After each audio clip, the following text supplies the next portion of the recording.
नमस्कार। हिंदी साहित्य की कक्षा में आपका स्वागत है। पिछली वीडियो में हमने पाठ 1 दो बैलों की कहानी जिसके लेखक हैं मुंशी प्रेमचंद, हम अभ्यास कार्य कर रहे थे और हमने जो पहले 6 प्रश्न है उनकी चर्चा उस वीडियो में की। अब इसी को आगे बढ़ाते हुए जो अन्य प्रश्न हैं इस वीडियो में हम उन पर चर्चा करेंगे। तो चलते हैं प्रश्न 7 की ओर।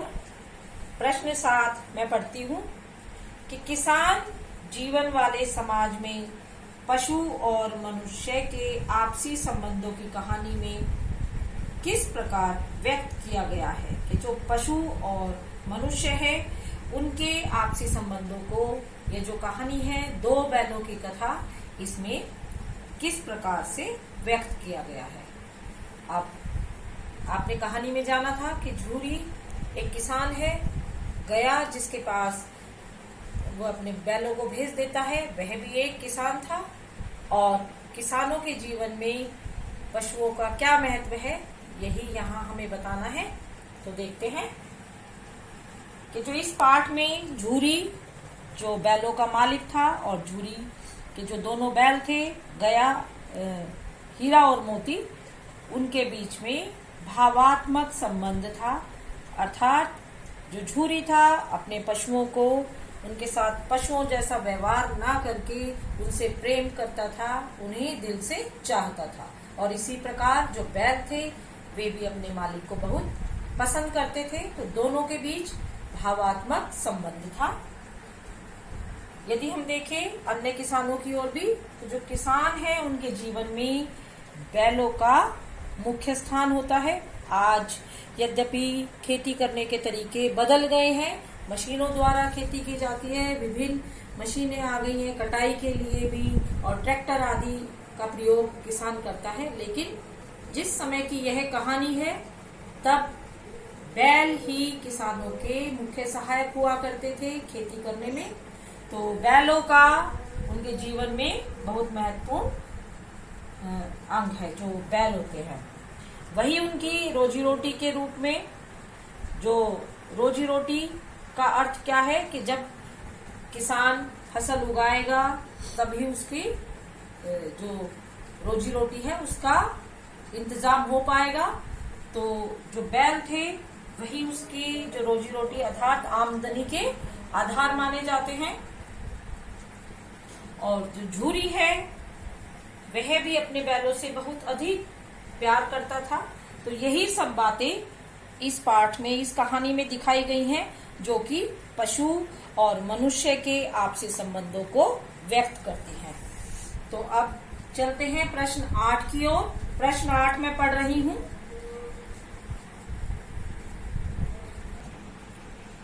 इतना तो हो ही गया कि 9-10 प्राणियों की जान बच गई, वे सब तो आशीर्वाद देंगे।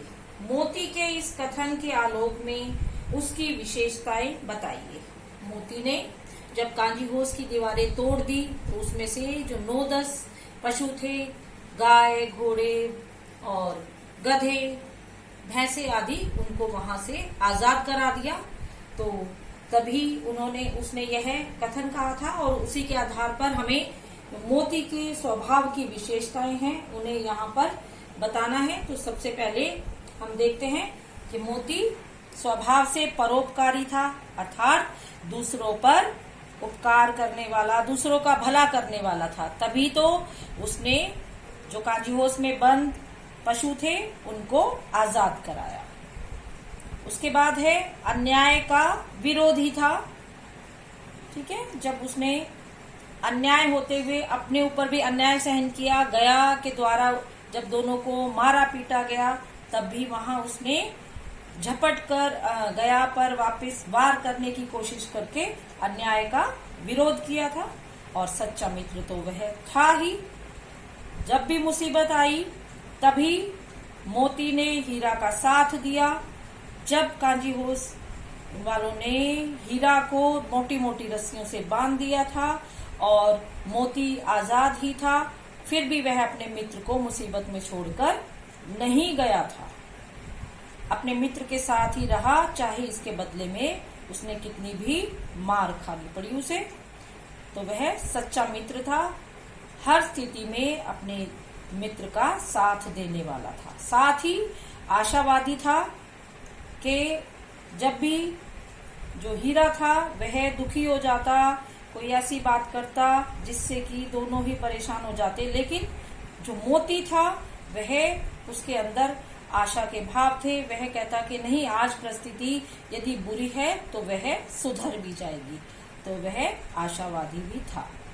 तो यदि हम मोती की विशेषताएं देखें, उसके स्वभावगत विशेषताएं देखें, तो मोती परोपकारी था, अन्याय का विरोधी था और सच्चा मित्र था और आशावादी था। ठीक है, तो अब हम बढ़ते हैं अगले प्रश्न की ओर। प्रश्न 9, इसके 2 भाग हैं। पहले क भाग देखते हैं। इसमें आपको आशय स्पष्ट करना है, अर्थात इस पंक्ति के माध्यम से जो लेखक है क्या कहना चाहता है। तो पहले क भाग देखते हैं।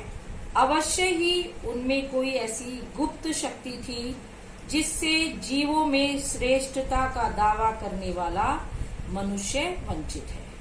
जो मनुष्य है, ऐसे कहा जाता है कि ईश्वर की सर्वश्रेष्ठ रचना है, वह अपने आप को श्रेष्ठ मानता है। लेकिन यदि हम दोनों बैलों को देखें तो उनमें ऐसी कोई गुप्त शक्ति थी, वे बिना कहे भी एक दूसरे की बात को जान लेते थे। ऐसा हमने कहानी में कई बार पढ़ा। तो वहीं से देखते हैं कि जो दोनों बैल थे वो बिना कहे एक दूसरे की बात को समझ लेते थे, जबकि उनके अंदर कोई वाणी नहीं थी, वो बोल नहीं सकते थे। बिना वाणी के भी मानो उनमें कोई ऐसी अद्भुत शक्ति हो जिसके द्वारा वे एक दूसरे की बात को समझ लेते हैं। और जहां तक हम मनुष्य की बात करें तो मनुष्य इस जो पूरी जगत, पूरी सृष्टि है, उसका सर्वश्रेष्ठ प्राणी माना जाता है। उसके पास वाणी भी है, अपने भावों को व्यक्त करने का साधन भी है, तब भी वह एक दूसरे की बात को कहने में, सुनने की जो क्षमता है उसके बाद भी नहीं पहचान पाता, नहीं समझ पाता। तो यही इस पंक्ति में जो लेखक है वह कहना चाहता है कि जो उनके अंदर कोई ऐसी अद्भुत शक्ति या गुप्त शक्ति थी जिससे वे मनुष्य से भी ऊपर उठ चुके थे। अब इसी का जो ख भाग है वह देखते हैं कि उस एक रोटी से उनकी भूख तो क्या शांत होती, पर दोनों के हृदय को मानो भोजन मिल गया। यहाँ उस प्रसंग की चर्चा की गई है जिसमें मोती और हीरा दोनों बैल गया के घर थे और वहां उन्हें रूखा सूखा चारा दिया जाता था, बहुत मारा भी जाता था, उनसे अधिक काम लिया जाता था। और वहां पर एक जो छोटी बच्ची थी जिसकी सौतेली माँ उन्हें भी बहुत सताती थी, तो गया उसके बड़े भाई भैरव की बेटी थी जिसकी माँ मर चुकी थी और सौतेली माँ भी उसके साथ बहुत बुरा व्यवहार करती थी। और जो छोटी बच्ची थी वह केवल एक एक रोटी दोनों बैलों को खिला जाती थी। तो उसी की चर्चा है। तो अब यहाँ पर इसका क्या अर्थ हुआ, क्या आशय हुआ कि इतने जो बड़ा शरीर है बैलों का, उस पर एक रोटी का कोई प्रभाव नहीं पड़ता, लेकिन जो हृदय है, जो दिल है, वह क्या है, प्रेम का भूखा होता है। और उस एक एक रोटी से ही उन्हें उस लड़की का प्रेम मिलता था। तो उनके जो हृदय को कौन सा संतोष का भाव मिल जाता था, उन्हें लगता था कि कोई उनसे प्यार करने वाला है। ठीक है, वहां और कोई भी नहीं था जो उनकी देखभाल करता हो, उनसे प्यार करता हो, केवल वही एक छोटी बच्ची थी जो अपना जो प्यार है वह एक एक रोटी के रूप में उन दोनों को खिलाती थी, उनको एक एक रोटी को उन दोनों को दे देती थी। तो यही आशय है कि बैलों के बड़े शरीर में एक रोटी का कोई प्रभाव तो होता नहीं था उनके पेट में, लेकिन हृदय में छोटी बच्ची के प्रति, छोटी बच्ची का जो प्रेम था वे उन्हें उसकी आंखों में दिखाई देता था और उनके हृदय को बहुत संतोष मिलता था, एक तसल्ली मिलती थी कि उनसे भी कोई प्रेम करने वाला इस घर में है। ठीक है, अब जो इसका प्रश्न 10 है, इसमें कई विकल्प दिए गए हैं। आप यहीं पर अपनी पुस्तक में ही इस पर सही का निशान लगा सकते हैं। मैं प्रश्न पढ़ती हूँ। गया ने हीरा मोती को दोनों बार सूखा भूसा खाने के लिए दिया, क्योंकि के लिए आपको यहाँ देखिए कई ऑप्शन दिए गए हैं कि गया पराये बैलों पर अधिक खर्च नहीं करना चाहता था, गरीबी के कारण खली आदि खरीदना उसके बस की बात न थी, या वह हीरा मोती के व्यवहार से बहुत दुखी था, या जो अगला ऑप्शन है उसे खली आदि सामग्री की जानकारी ही नहीं थी। और हम समझते हैं जो तीसरा इसका विकल्प है ग भाग, वह सही है कि वह हीरा मोती के व्यवहार से बहुत दुखी था या परेशान था, इस कारण ही वह उन्हें रूखा सूखा चारा, रूखा सूखा भूसा दे दिया करता था। अब हम चलते हैं प्रश्न 11 की ओर, रचना और अभिव्यक्ति। ठीक है। हीरा और मोती ने शोषण के खिलाफ आवाज उठाई, लेकिन उसके लिए प्रताड़ना भी सही। हीरा मोती की इस प्रतिक्रिया पर तर्क सहित अपने विचार व्यक्त कीजिए। आपने पाठ में कई बार पढ़ा होगा कि जो हीरा मोती दोनों ने ही शोषण के खिलाफ आवाज उठाई थी। कब कब वह हम जान लेते हैं कि गया के द्वारा बहुत अधिक मारना पीटना, उन्हें सूखा भूसा देना, अत्यधिक मार सहना, ये सारी प्रताड़नाएं उन्होंने सही थी। और उसके बाद जब उन्हें कांजी हाउस में कैद कर दिया गया, तब भी वहां उन्हें काफी मार पड़ी थी। उन्हें वहां तो बिल्कुल ही चारा खाने को नहीं दिया गया था, लेकिन दोनों ने शोषण के खिलाफ आवाज उठाई थी। वे दोनों हीरा मोती के घर से एक बार तो भाग ही आए थे, और जब दूसरी बार गया उनके घर गया था, उन्हें अपने घर वापस ले गया था, तो कुछ दिनों के बाद वे फिर से उस छोटी लड़की की सहायता से वहां से भाग गए थे, उन रस्सियों को खुलाकर। ठीक है। तो उन्होंने जो गया के द्वारा मारना पीटना था या और अत्याचार करने थे, उसके खिलाफ गया पर वार करके भी उसका विरोध किया था। और जब वे कांजी हाउस में बंद थे, तब भी उन्होंने अपना प्रयत्न जारी रखा था और वहां की दीवार को तोड़ गिराया था, चाहे वहां इस कार्य के लिए उन्हें कितनी भी मार सहनी पड़ी। और अंत में दोनों ने सफलता पाई थी। दोनों ही अपने घर पहुंच चुके थे।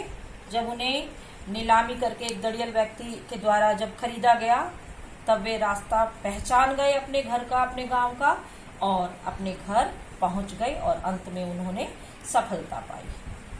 ठीक है।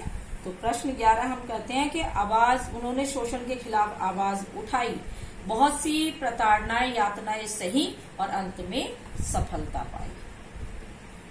अब अंतिम प्रश्न को देखते हैं। अंतिम प्रश्न है, क्या आपको लगता है कि कहानी आजादी की लड़ाई की ओर संकेत करती है? कहानी मतलब यह दो बैलों की कथा। जब हमने यह पाठ पढ़ना शुरू किया था, तब भी मैंने आपको बताया था कि जो प्रेमचंद जी हैं, उन्होंने बैलों के माध्यम से जो भारतीय लोगों की दशा को दिखाने का प्रयास किया है। उस समय हमारा देश भारत जो है अंग्रेजों का गुलाम था। यदि कोई अंग्रेजों के खिलाफ कोई विरोध करता था उनका, तो उन्हें भी इसी प्रकार प्रताड़नाएं सहनी पड़ती थी, विभिन्न यातनाएं सहनी पड़ती थी, और यदि उनका विरोध किया जाता था तो उन्हें जेल में भी बंद कर दिया जाता था। तो यही देखते हैं कि जो भारतवासियों की जो दशा थी, वह प्रेमचंद जी ने बैलों के माध्यम से दिखाई है कि वे किस प्रकार दूसरों के गुलाम थे, और जो आजादी के लिए दोनों बैलों ने कैसे संघर्ष किया था, कभी गया के घर से, कभी कांजी हाउस से, और अनेक कठिनाइयों का सामना तो उन्होंने किया ही, जैसे सांड का सामना किया था, और कांजी हाउस के जो जहां से उसकी नीलामी हुई थी, वहां से भी उन्होंने भागने की, उसके जो मालिक था, जिसने दड़ियल आदमी ने उन्हें खरीदा था, वहां से भी वे भागकर अपने घर तक पहुंचे थे। ठीक है। और अंत में जब हम बताते हैं कि अंत में उन्होंने सफलता पाई ही थी, तो जो यह कहानी है यह निश्चित रूप से हमारे भारत की आजादी की लड़ाई की ओर संकेत करती है, ऐसा हमने माना। ठीक है, तो अब बच्चों यह तो हुए इस पाठ के जो अभ्यास प्रश्न हैं। अब मैं समझती हूँ कि आप सभी इनको लिखने में सक्षम होंगे। आप इन्हें जितने भी प्रश्न मैंने यहाँ पर चर्चा की है जिनकी, उनको आप अपनी अभ्यास पुस्तिका में लिखेंगे। तो आज के लिए बस इतना ही। धन्यवाद। शुभ दिन।